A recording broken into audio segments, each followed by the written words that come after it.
So hello med students, I am taking the opportunity to do a quick video to give you an update on your aid for the 24-25 year. Quite honestly, in part just because I had a really cool backdrop, so you can probably see where I am today.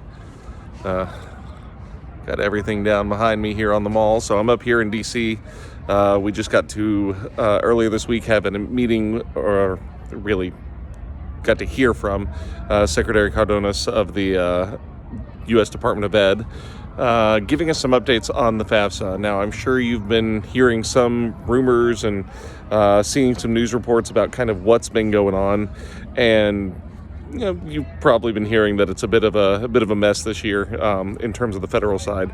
Thankfully, we do have some updates. It admittedly is still a mess, but what does that mean for y'all? So the first thing that we got in these updates is that the FAFSA seems to be working pretty well right now, especially for students like you. So every one of you is an independent student. None of you have to include any parent information, which is good because you can't even do that on the new FAFSA. So realistically, y'all are probably looking at being able to complete the FAFSA in about 10 minutes.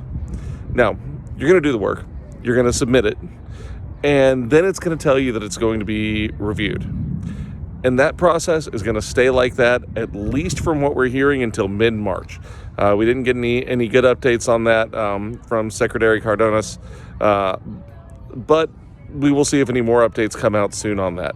What we have heard is that beginning in mid-March, they're going to start sending us the FAFSA records or in the order that they were completed. If you did an electronic record, if you did a paper one, which at this point I don't recommend, if you did an electronic record, they're going to send them in the order they were completed, and they haven't told us how many they're going to send out in a day, but we're expecting somewhere in the realm of 200,000 to 300,000, maybe up to 500,000. We'll just have to see kind of what their system can handle. It's not looking great. So that means y'all can go ahead and complete your FAFSA. Then you'll be in a bit of a holding pattern. Sometime in mid-March, you're going to get an email from the Department of Ed that says your FAFSA has been sent to the school, which is great. That's a very good thing that the FAFSA has been sent to the school. It doesn't actually mean that USC has it yet, so I can go ahead and tell you that. What's probably going to happen then is the company, it's called Banner, if any of you are interested, that actually does all the processing for this, is going to get those, and from there they have to build out the rest of their system. Now, we have heard the Department of Ed is going to be releasing some, what we call test ICERs, basically practice FAFSAs, and ICERs are the records the schools get as opposed to what y'all see. And we're going to get those, the company's going to get those, we're going to try and start building out the system. We do expect there to be some issues because this is a nationwide rollout of an entirely new program. What that means in terms of y'all's aid. Generally speaking, you wouldn't really hear much from the school until April 1st anyway.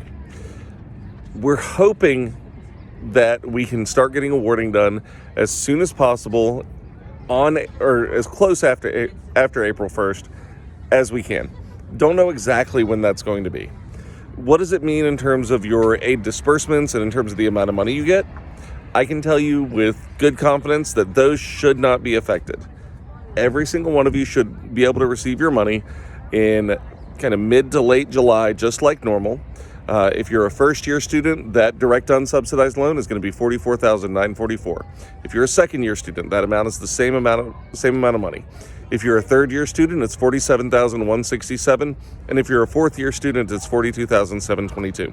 None of those things are changing. All of this, all the issues that we're having are a result of the FAFSA Simplification Act from a few years ago, and just some major hiccups with the implementation of it in the new FAFSA. It doesn't change any of your aid. You're still going to get the same aid. It should all be cleared up by then.